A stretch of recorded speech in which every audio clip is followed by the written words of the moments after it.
This video is all about the best ways to get fuel, and I'm not going to tell you the obvious stupid answers like make an oil field and refine fuel, or go loot open cars from the back seats. No, I'm going to tell you the most time-efficient, hyper-advanced, quickest, and smartest ways to get fuel so that you don't have to spend time farming, you don't have to spend time grinding. Let's get into it. And if you don't know what fuel is, it's these two things, portable mixed fuel and a barrel to premium fuel. We'll be getting both of these without using a refinery and without being in a Sweatlord warband that does endless missions where you defend an outpost and then get fuel as a reward. That is not time efficient. So the first method is using alt accounts and then farming the ancient one, which is available in phase 2 through 6. So you have to wait for your second week to do this, but you should have your alts ready to go. And I'm going to share a week 1 method with you as well, the week 1 route, just in case you guys want to do that in week 1 and not worry about it. Now, if you already know what the ancient one is, I'm going to be giving you advanced tips on how anyone can beat the minigame. So let's get into that. So if you don't know what the ancient one is, it's a weekly quest you can do where there's a big spooky crashed plane on a mountain, and that crashed plane will give you a reward if you pop balloons. It's right here. So this is the Tall Grass Inn in Southwest on the top of this mountain. Every once in a while, you'll have the Ancient Ones trial. You can do this once per week. It rewards Stardust Source, fuel, and, well, better fuel. So, here's the quick and dirty and easy and cheap and simple way that anyone can beat this mission without god-tier aim. You're going to get a bounce gun. So, let me show you where to get the bounce gun first. So, in the very first area of the game, Deadsville, just north of that, you have the Monolith of Greed. You're going to go ahead and teleport there. And we're going to be getting a submachine gun that will give you bounce. And what that does is whenever you pop balloons with this weapon, the bullets will then ricochet around and pop more balloons. And it is the best overall gun that your alts can get without actually doing any of the story quests. So, from the teleport tower, you're going to go southwest. So, we're just going to go ahead and pop a motorcycle here, if it'll load. There we go. And, well, I guess there's a fence in the way. So, let's actually climb over the fence and then pop the motorcycle. So, big tall guy there. We're going southwest. And then you're going to get on your motorcycle, and I'm going to show you the full route because there's people that get confused, and I know I could save time and edit this thing, but no, real talk, there will be more people confused. So going southwest, you're going to go into this building right here, this Rosetta building, and inside there is a Morphic crate, so you just run around the side here. There's like a glass wall of sorts, it looks like a laboratory. And what you'll do is you'll loot this crate, and then after you loot it, you have to open your blueprint menu, which I'm on an alt, so it's telling me all about it. And then you go to your blueprints, you click the submachine gun button, and you're going to find it right here, the blue tiger. You have to hold F and fuse this, and that's going to let you craft it. Once you have it available to craft, teleport to your main character's base, or whatever base that you use to make things, and you're just going to use a tier 1 version of this gun with 2,000 bullets. So I teleported to the wrong base. But essentially, yeah, let's just go ahead and craft it real quick because, again, people are, they're gonna ask in the comments, and I'm just trying to save them the headache. So you go to the crafting bench, you go to craft weapon, you click your submachine gun, it'll be right here. You click tier 1, don't click anything higher, and go ahead and craft that bad boy. You don't need to calibrate it or upgrade it or do anything else. And then all you want to do is have about 2,000 copper or whatever ammo you prefer, submachine gun ammo. So I'm going to craft about 2,000 there, and there we go. And yes, I'm aware that I'm getting the 50%, so it's going to be more than 2,000. But that's all you need, and you're ready to go. Now, if you're playing on your main character, or you progressed your alt characters through the story, you want to give them Ruthless Reaper, which is a boot mod, and every 2 balloons you kill will almost fully, give you the ammo back on your weapon. But let's go ahead and teleport down here, and again, so from Tall Grass Inn, you just get this southernmost teleporter right here, and then we're going to climb this mountain. I'm going to show you the basics of climbing the mountain. From the teleporter, you go northwest, and once you start climbing the mountain, I'm not going to show you the whole path because I think anyone, even with like 80 IQ, can figure that part out. But essentially, we're just going to climb up this mountain. So from the teleporter, we're going to travel a little bit northwest. We're going to go under that little overpass there.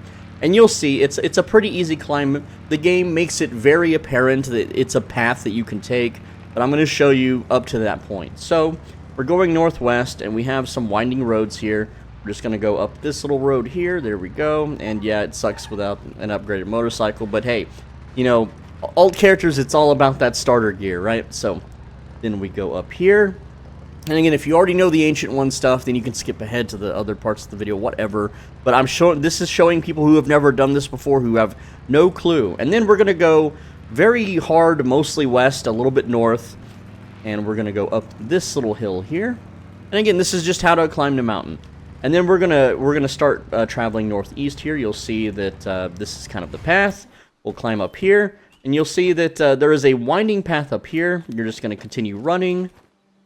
And that's a little too steep to climb, so I continue this way, and then I just climb up here. And if your character is short or you're having problems climbing up, you can always use your motorcycle as a stepping stool. And so if you don't know what that looks like, you summon your motorcycle, and if there wasn't server lag, and then you jump on top of your motorcycle, and then you jump and climb up the ledge. So following this ledge, it's going to take us all the way up, and then we're just going to go towards the big red spooky eye, and I'll meet you there. Also, if for whatever reason you can't switch weapons and you can't do any actions, just log out of the game and log back in, and that'll unfreeze your character. One other tip too is that if you progressed the story on your alt characters or on your main, you can just craft them the hot dog shorts, and that'll let your bounces hit one extra target. It's not necessary, it's really not needed at all, but if you just really want to min-max your alts for this task, go for it. And then as you climb the hill, the plane should crash. There it is, crashing the plane with no survivors. And there's a boar trying to eat me. Oh no, I've been sucked into the plane engine. It's like an action movie, right? Anyway, so you just use these little, whatever these things are, these little air vents to hop on top of the plane's back. And then, okay, broke my shins, that's fine. We don't need them anyway. And then you talk to this glowing orb here, and it gives you the details. So, you pop the bear-looking balloons, those are the best ones. You want to pop all the balloons. The black ones explode, popping others for you. And if you get a score of 5,000, you get all 3 loot crates. And you gotta pop most of the balloons to reach 5,000. So, but with this weapon and this setup, you should have no problems whatsoever. Also, if you want to know when this resets, according to this, it says every Sunday at 2400. So, yeah. So my best tips is right now the plane isn't really moving. I have started the trial. You want to constantly sweep your camera around for balloons. And because the plane isn't moving, our aim is basically, right now our aim is dead center. But when the plane is going up and down and, you know, it's going crazy, you have to look at the bullet tracking to tell where you're actually shooting. It could be above your reticule, it could be below it, to the left or to the right, and you have to adjust your aim accordingly. So, again, I'm just shooting the black one there so that it blows everything up. I'm just swiveling the camera around. And these early balloons, they're not the most important, but you really want to just kind of have your head on a swivel, keep turning your camera around, looking for balloons, reloading when you get a chance.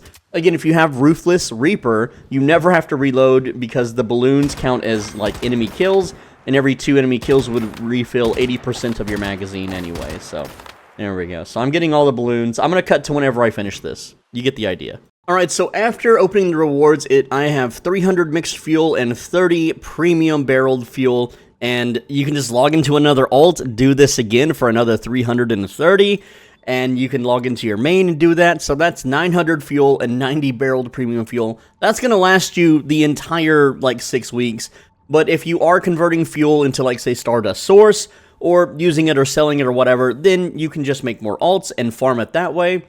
But there's other ways you can also get fuel without having to manually pump it out of the damn ground and refine it or do those stupid defense missions. Now, the week 1 method is harvesting the backs of cars. However, there is one specific road that is way more efficient than any other during the first week. And that is right over here on the right side of the map. We have this teleportation tower. And this place is called the Secret Harbor. The closest town would be, well, here is Greywater Camp. It's all the way straight east to the coastline, and that's the Secret Harbor. So what happens is when you go here to the Secret Harbor and you clear it, which is something you should be doing on week 1 anyway, they have the highest % chance to drop those oil refinery cards, which our routes is going to start us at Secret Harbor. We're going to clear it, and then we're going to take the dirt roads and just go directly south, hitting this main road, going south all the way down to the Rippleby Market Workshop, where you would then turn in your, oil cards for fuel. But there's so many cars lined along this road that you get more fuel per hour than anywhere else in the very first week. So here I am. You take the teleport tower, you go up here. You technically would clear this, but I'm not. And starting right here is the first car. So again, you just dig through the trunks. And this road is the most efficient road for week 1. And you just follow it all the way down. You just put a little kind of waypoint here to Rippleby Market. You follow that waypoint down and you loot every car along the way. And of course, you drive from car to car. You don't run on foot, even though, yes, you're eating fuel by running. And I can never summon my motorcycle. There's always so much lag. You just follow this path and you loot all the cars. And this is the most car-dense road in week 1. You're going to get the most fuel doing this and save the most time doing this. And if you do this during every 4-hour split, that is whenever the loot refreshes, you just log off back on, and you can see just how many cars there are. It is insane. You'll get so much fuel. I'm going to cut to after I farm it. Alright, so this method has been slightly nerfed since the launch of the game. They did remove about 3 cars, but even then, in 2 minutes, I got 46 mixed fuel, which, again, you can repeat that every 4 hours. And right now, it's not the best method, but it is still a for surefire way. If you're going to farm a road for cars, then that is the road you want to do. Now, you may be thinking, well, what about barreled premium fuel? You can't find these in the backs of cars, and if you refine like 50 to 100 regular fuel, you only get one of these bad boys. The absolute best way to get these, again, besides actually going and doing the Ancient One weekly on alts, is to do the cargo hunt. And you just open your map and you hold X, and it's going to show you a bunch of events, if I can get it to work. Hello, game. There we go. And you just look for the, it's the one where it's, hold on, what's the name? It's like a car that rides around, and you shoot the car, and then it's like a little PV pin. Cargo crash, or something along the lines. And it doesn't look like there's any going on right now, but, or rather, not any coming soon. But you get the point. You just do the cargo hunt, and you AFK it, and the thing is, there's going to be 5 that spawn on the map at the same time every day, every 3 hours. It's different per world, though. So I'm on World 3 on this server, and so I know that they spawn at 2 p.m., 5 p.m., 8 p.m., etc. And right on the dot, right at the start of the hour, they spawn. And what I do is I go to the highest level one first. I AFK that one. That's going to give me 1,100 sproutlets, which, you can turn 20 of those into a barreled fuel. So that's quite a lot of barreled fuel right there just for 5 minutes of AFKing. Then I run to the level tier 4 zone, get that one for about 8 to 900. Then the tier 3, then the tier 2 zone, and by then, the tier 1 has already been gotten by all the newbies on the server. But, you just sit there and AFK it, and if another player shows up, you can always go to a different world and do the cargo hunts there. The world I'm on is very low populated. You want to make sure you're doing it on the world where there's no vending machines and very little player-built bases. That way you can ensure that you have it all to yourself. And do note, oil pumping is not worth it. If you have 5 characters, 3 of them harvesting oil, with maximum power usage in pumps, and 2 of them refining the oil, along with more refineries on trucks, you're still going to be behind. It is a huge amount of work and hassle to set that up. And yeah, over a long period of time, over about 6 whole weeks before the server dies, you're going to get about 10,000 fuel. But do you need 10,000 fuel? Do you need 5 accounts fully decked out with the perfect memetics to be able to pump 10,000 fuel? It's not worth it. Just don't bother oil refining at all.